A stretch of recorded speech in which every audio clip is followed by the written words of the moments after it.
नमस्कार दोस्तों, मैं गोपाल आपका हार्दिक स्वागत करता हूं ओनो स्टडी के ऑफिशियली यूट्यूब चैनल पर। दोस्तों, आज हम हिस्ट्री की क्लास 3 पे थोड़ा चर्चा करेंगे। इसमें देखेंगे विभिन्न परीक्षाओं में पूछे गए वेरी मोस्ट इंपॉर्टेंट क्वेश्चन के बारे में थोड़ा सा डिटेल में डिस्कशन करेंगे और समझेंगे।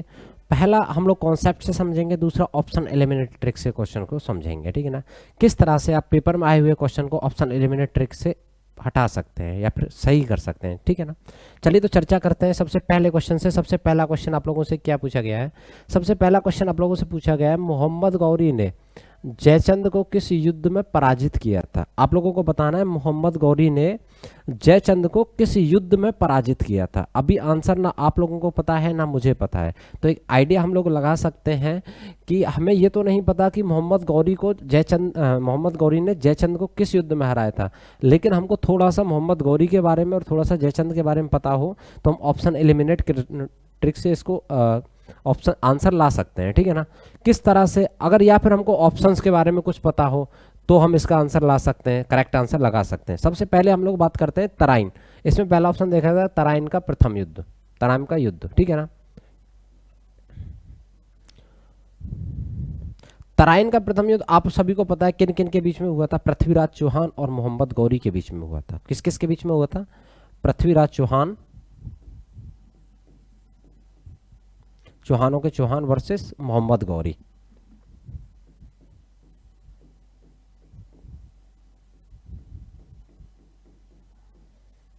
इसमें से विजय किसकी हुई थी? इसमें से पृथ्वीराज चौहान की विजय हुई थी और पृथ्वीराज चौहान ने मोहम्मद गौरी को जिंदा छोड़ दिया था, वह वापस अपने लौट के चला गया था। ठीक है ना, अब उसके बाद में दूसरा, जो पहला प्रथम हो गया बैटल ए।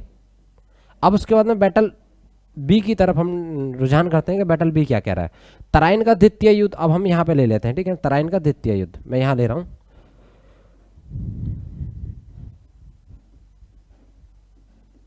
तराइन का द्वितीय युद्ध ये किस किस के बीच में होता है? ये भी इन दोनों के बीच में हुआ था। क्या हुआ था? पृथ्वीराज चौहान और मोहम्मद गौरी फिर दोबारा से भिड़े। तराइन,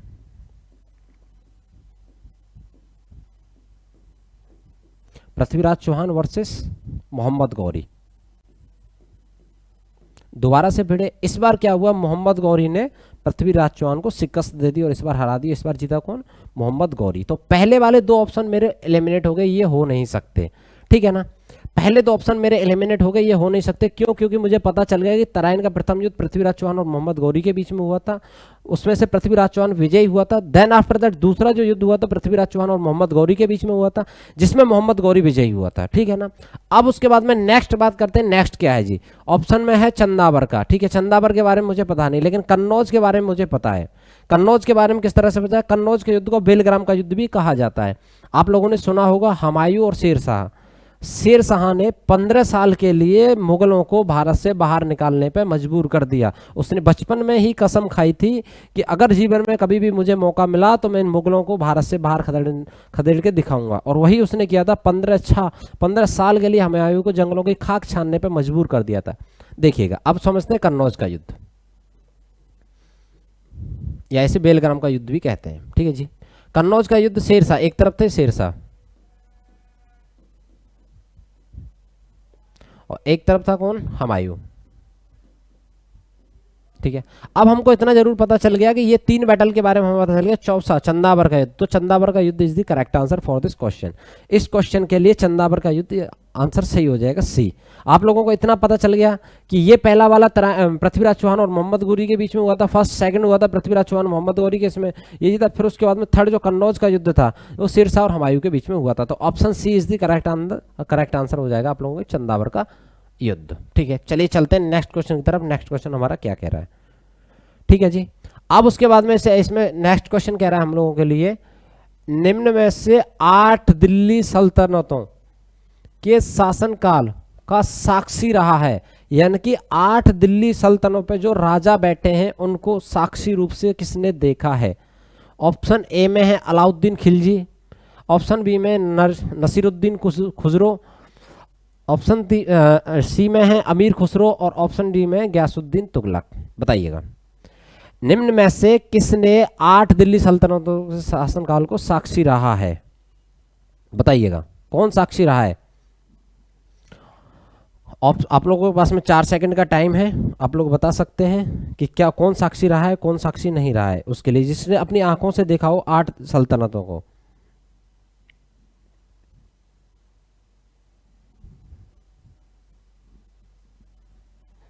देखिएगा, आप लोगों को पता है कि हमारे भारत का तोता हिंद किसे कहा जाता है? अमीर खुसरो। अमीर Khusro is the correct answer for this question. अमीर खुसरो एकदम सही आंसर हो जाएगा।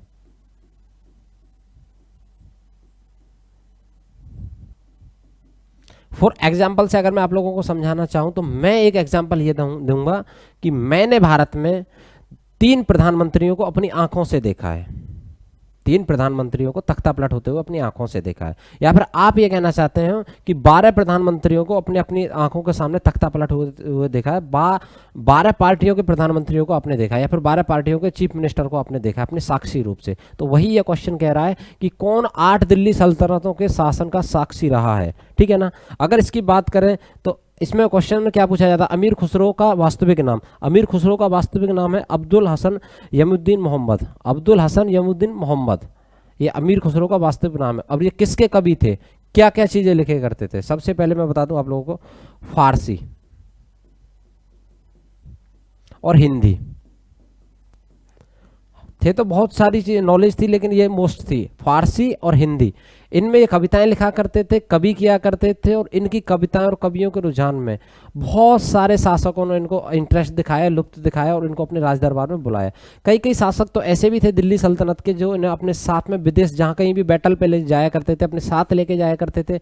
जहाँ कहीं पे भी अपने अदर जिस तरह से महल में जा रहे हैं तो उनको साथ लिया जाया करते थे, चाहे वो पाकिस्तान हो, चाहे वो अफगानिस्तान हो आज के समय का। ठीक है ना। यहाँ तक सारी चीज़ें क्लियर हैं। अब उसके बाद में थोड़ा सा बात कर देते हैं कि इनके पिता के बारे में। ठीक है ना। इनके पिता, ये इनके पिता जो थे वो इंडिया से रिलेटिव नहीं थे, वो समरकंद मध्य एशिया से आए हुए थे, एक शरणार्थी थे।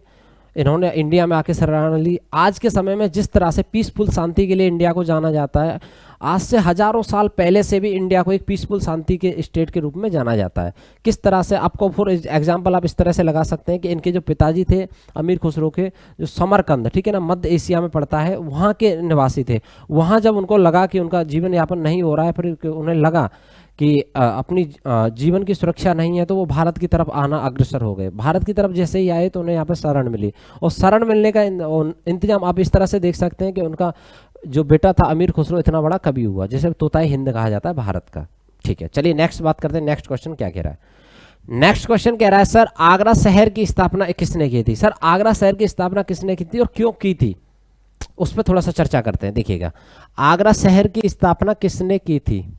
ठीक है जी, बताइएगा।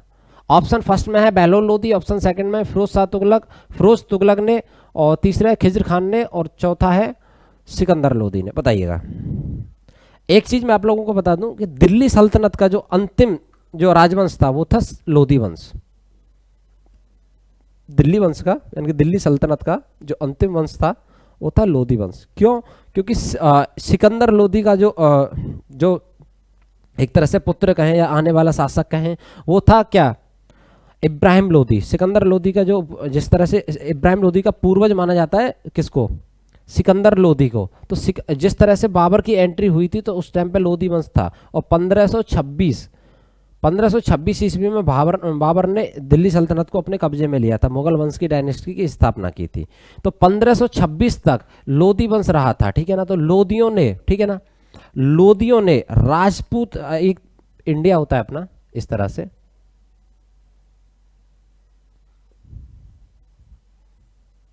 ये इंडिया का एक पोर्शन हो गया, आधा हाफ हाफ। ठीक है ना। अब यहाँ पे ये दिल्ली सल्तनत हो गई। ठीक है ना, आप लोगों के लिए। अब दिल्ली सल्तनत में इनको जो लोधी वंश था उनका भी साम्राज्य काफी फैला हुआ था। यहाँ पे था ये राजस्थान का एरिया क्वार्टर। ठीक है ना।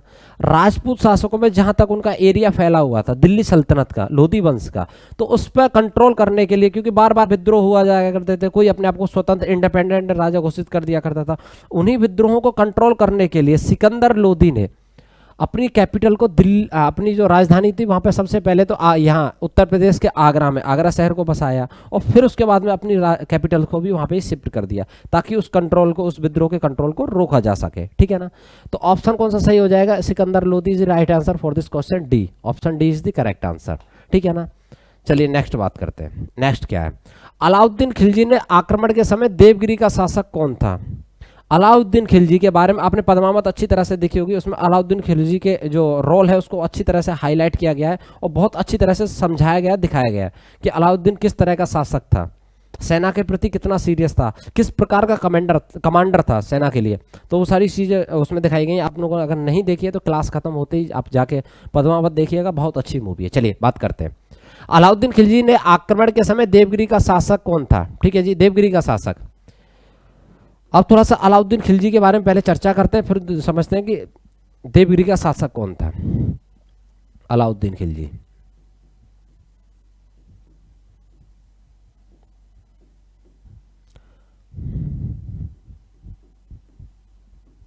आप लोगों को इतना पता है कि खिलजी वंश का शासक था, यहां तक कोई प्रॉब्लम? कौन था? खिलजी वंश का शासक था, ठीक है जी। अब इसके बाद में बात करते हैं दक्षिण भारत, ठीक है ना। देवगिरी एक दक्षिण भारत का शासक था, जिसका जो शासक था वो कौन था? रामचंद्र देव। मलिक काफूर हो नहीं सकता, क्योंकि मलिक काफूर इसका खुद का एक सेनापति था, जिसको आप लोग अगर मूवी के माध्यम से देना चाहें, हिस्ट्री में पढ़ना चाहें तो उसको किन्नर बोलते थे। कि बोलते क्या, वो था ही किन्नर, जिस तरह से हिस्ट्री के प्रमाण मिलते हैं उसके अकॉर्डिंग वो एक किन्नर था, ठीक है ना। अब उसके बाद में इसकी बात किन्नर था, तो सबसे पहले आइए मलिक काफूर के बारे में और थोड़ा सा जान लेते हैं कि जिस टाइम पे दक्षिण भारत में काकतीय साम्राज्य था, वहां से मलिक काफूर ही वो शख्स था, मलिक काफूर ही वो व्यक्ति था जिसने सबसे पहले काकतीय साम्राज्य से कोहिनूर हीरा को छीन कर लेकर नॉर्थ भारत में आया था, यानी कि उत्तर भारत में आया था। अगर आप लोगों से क्वेश्चन पूछा जाए कि दक्षिण भारत से उत्तर भारत में कोहिनूर हीरे को लेके आने वाले व्यक्ति का नाम क्या है, तो मलिक काफूर होगा। और आपसे पूछा जाए कि दक्षिण भारत से और उत्तर भारत में किस शासक के शासनकाल में वो कोहिनूर हीरा आया था, तो आप लोग बता सकते हैं अलाउद्दीन खिलजी, क्योंकि उसने अलाउद्दीन खिलजी को ही लाकर कोहिनूर हीरा दिया था। और इससे पहले वाली क्लास में मैंने आप लोगों के लिए समझाया था कि जिस मयूर सिंहासन पर शाहजहां, जिसे नादिर शाह उठा के ले गया था, उस मयूर सिंहासन में जाके शाहजहां के समय में उस कोहिनूर हीरा को लगाया गया था, ठीक है ना। मयूर सिंहासन जिसको बोला जाता था, तो मलिक काफूर इसका सेनापति था, और ये दक्षिण भारत में जितने भी अभियान हुए थे उनका कमांडर भी था, यही लीड कर रहा था, ठीक है ना, दक्षिण भारत में। तो इसने क्या किया, काकतीय साम्राज्य जो कि दक्षिण भारत में है, काकतीय साम्राज्य से कोहिनूर हीरा उठाया। आप लोगों को पता है जितने भी बाहर के राजा कह लो चाहे आक्रमणकारी हो, तो वो कत्लेआम के लिए जाना जाते थे, जहां भी जाते थे कत्लेआम मचा दिया करते थे। किसी का सर काट दिया, किसी का पैर काट दिया, किसी का हाथ काट दिया। एक होता है कि बैटल को समाप्त करने का एक दूसरा रूल्स होता है कि आप सामने वाले राजा को पराजित कर दो, आप विजयी घोषित हो जाएंगे, लेकिन ये लोग कत्लेआम ज्यादा मचाते थे, डर फैलाना चाहते थे कि ताकि अगर हिंदुस्तान में डर फैले तो हमारी हुकूमत चले। उसी तरह से इन्होंने कोहिनूर हीरा को यहाँ से हासिल किया और फिर उसके बाद में अलाउद्दीन खिलजी को जाके पहुंचा दिया। अगर आज के समय में बात करें कि आज समय में कोहिनूर हीरा कहाँ गया है, हिंदुस्तान की संपत्ति थी काकतीय साम्राज्य की, उन्होंने जैसे आज के समय में काकतीय साम्राज्य को गोलकोंडा की खदानों में से, जैसे हैदराबाद शायद आज के समय में कहा जाता है, तो गोलकोंडा की खदानों से वो निकाला गया था, कोयले की खदानों से। आज के समय में ब्रिटेन की महारानी एलिजाबेथ के मुकुट में 2 पार्ट लगे हुए हैं, तीसरा पार्ट उनके म्यूजियम में रखा हुआ है। समय समय पर डिमांड होती रहती है कि हमारा कोहिनूर हीरा वापस कर दो। तो अलाउद्दीन खिलजी के बारे में आपको इतना पता चल गया, ठीक है ना। चलिए नेक्स्ट बात करते हैं, नेक्स्ट क्वेश्चन क्या है। नेक्स्ट क्वेश्चन है, रजिया सुल्तान के पतन का महत्वपूर्ण क्या क्या था। आपको एक लाइन में बता दूं, अल्लाह बचाए मेरी जान रजिया गुंडों में फंस गई, इस तरह से लोग बोलते हैं, गाना भी है शायद, आई थिंक, मेरे को पता नहीं, लेकिन यही चीज थी कि रजिया सुल्तान, आपको पता है ये इल्तुतमिश की पुत्री थी और ये भारत की पहली शासिका थी, ठीक है ना, पहली सुल्तान थी जो महिला सुल्तान थी, ठीक है ना। अब उसके बाद में से क्वेश्चन क्या पूछा गया कि रजिया सुल्तान के पतन का महत्वपूर्ण कारण क्या था। अगर इस पर आप 1 पेज लिखना चाहे तो वो भी कम है, क्योंकि बहुत अच्छी इंटरेस्टिंग स्टोरी है। चलिए बात करते हैं क्या। ऑप्शन फर्स्ट में उसका स्त्री होना, ऑप्शन सेकंड है वह कुशल प्रशासिका नहीं थी, ऑप्शन थर्ड है सेना का विद्रोह, ऑप्शन फोर्थ है रजिया द्वारा गैर तुगलों को अधिक महत्व देना। देखिएगा, सबसे बड़ा जो कारण माना जाता है उसका स्त्री होना, पहला जो कारण माना जाता है उसका स्त्री होना। क्यों? क्योंकि उसके जो भी शासन में नीचे सेनापति थे या कोई भी थे, या यहाँ तक कि उसके खुद के भाइयों को उसको पसंद ना था किसी स्त्री का सुल्तान होना, वो भी दिल्ली सल्तनत में सबसे पहली सुल्तान थी। आप लोगों से एग्जाम में क्वेश्चन पूछा जाएगा कि दिल्ली सल्तनत की पहली सुल्तान या भारत की सबसे पहली सुल्तान, तो रजिया सुल्तान का आपको ऑप्शन टिक करना है। अब उसके बाद में जान लेते हैं कि क्या कारण रहे थे इसकी विफलता के, क्या इसके कारण रहे थे पतन के। सबसे पहला कारण था कि ये स्त्री होना, ठीक है ना। दूसरा कारण था कि इसके भाई थे, उन्होंने खुद इसको गिराने की कोशिश की थी कि किसी तरह से रजिया सुल्तान के पद से हटे और हम सुल्तान के पद पर जाके बैठ जाएं। जिस समय पे इसके पिता इल्तुतमिश थे, उस समय पे एक दल चालीसा हुआ करता था। दल चालीसा में 40 सदस्य हुआ करते थे। दल चालीसा में 40 सदस्य हुआ करते। वो 40 सदस्य वो काम किया करते थे जो कि वो डायरेक्ट रिपोर्ट सुल्तान को किया करते थे, वो और किसी के अंडर में काम नहीं किया करते थे। दल चालीसा के लोगों को काम जब यूज में लिया जाता था जब किसी राज्य संकट में हो या फिर कोई किसी प्रॉब्लम में हो। 40 सदस्य थे। इन सदस्यों का क्या काम था, अगर कोई विद्रोह कर रहा है तो उस विद्रोह को समाप्त करना, अगर कोई राज में कोई शुकनी बन के आ रहा है तो उसको समाप्त करना, इन 40 सदस्यों का काम था। सबसे पहला कारण था कि वह स्त्री होना। ऑप्शन तो इसका ए सही हो जाएगा, लेकिन थोड़ा सा डिटेल में चर्चा करें तब आगे बढ़ रहे हैं। और दूसरा कारण था कि रजिया सुल्तान को जिस इंसान से प्रेम हुआ था वह इसी दिल्ली सल्तनत के शासनकाल में एक तरह से घोड़ों की देखरेख करता था। तो उस चीज़ पे और वहाँ के दिल्ली सल्तनत के सदस्य जो राजा मंत्री प्रशांगण थे वो सारे चिढ़ गए कि एक तो लड़की होके सुल्तान है और दूसरा जो घोड़ों की देखरेख करता है उससे इसको प्रेम है। तो उन दोनों की मतलब एक तो होता है कि चीज़ों को थोड़ा सा मैनेज करना, दूसरा होता है कि थोड़ा सा अब मैनेज नहीं हो पाएंगे उस हिसाब से। तो पहला तो 50% तो वो इसलिए चिड़े हुए थे कि ये लेडीज थी, लेडीज होते हुए सुल्तान थी। सेकंड, इसने जो प्रेम किया था वो एक घोड़ों की देखरेख करने वाला दिल्ली सल्तनत में ही एक व्यक्ति था। तो दोनों बातों को लेकर बहुत ज़्यादा चिढ़ गए। तो आने वाले समय में आपको भी पता है कि इसका जो हस्बैंड होगा, जो पति होगा, वही सुल्तान की गद्दी को संभालेगा इसके बाद में। तो उनको दिखा कि उनका फ्यूचर दिक्कत में है या प्रॉब्लम में है, तो उन लोगों ने क्या किया, इन दल चालीसा के लोगों को बोला कि अब रजिया सुल्तान का टाइम पूरा हो गया, तुम जाइए और रजिया सुल्तान को समाप्त कीजिए। तो हरियाणा के पास में एक जगह है, हरियाणा के पास में एक जगह है कैथल। वहीं पर रजिया सुल्तान को मध्य रात्रि का समय था, तब रजिया सुल्तान को दल चालीसा के इन्हीं अपने ही लोगों ने, दल चालीसा के 40 लोगों ने घेर के और मार दिया। इसीलिए वो कहावत है कि रजिया अल्लाह बचा है मेरी जान, रजिया गुंडों में फंस गई। ये 40 सदस्य थे जो कि दिल्ली सल्तनत के ही थे। इन्होंने ही चारों ओर से घेर कर उसको, जो कि इसका प्रेमी था और रजिया सुल्तान, दोनों को मार डाला। तब से दिल्ली सल्तनत पे फिर उसके बाद में कोई महिला आई नहीं, ना ही कोई सुल्तान बनी थी। सिर्फ एक प्रथम महिला थी, यही जो रजिया सुल्तान थी, जो कि इल्तुतमिश की पुत्री थी, ठीक है ना, जो कि दिल्ली सल्तनत पर सुल्तान बनी। चलिए, तो आज की वीडियो में डिस्कशन इतना ही था। मिलते हैं नेक्स्ट वीडियो में। आपको लगता है अगर वीडियो 1% भी आप लोगों के लिए हेल्पफुल है तो प्लीज़ वीडियो को लाइक करें, शेयर करें, सब्सक्राइब करें। Thank you so much. Bye bye, take care.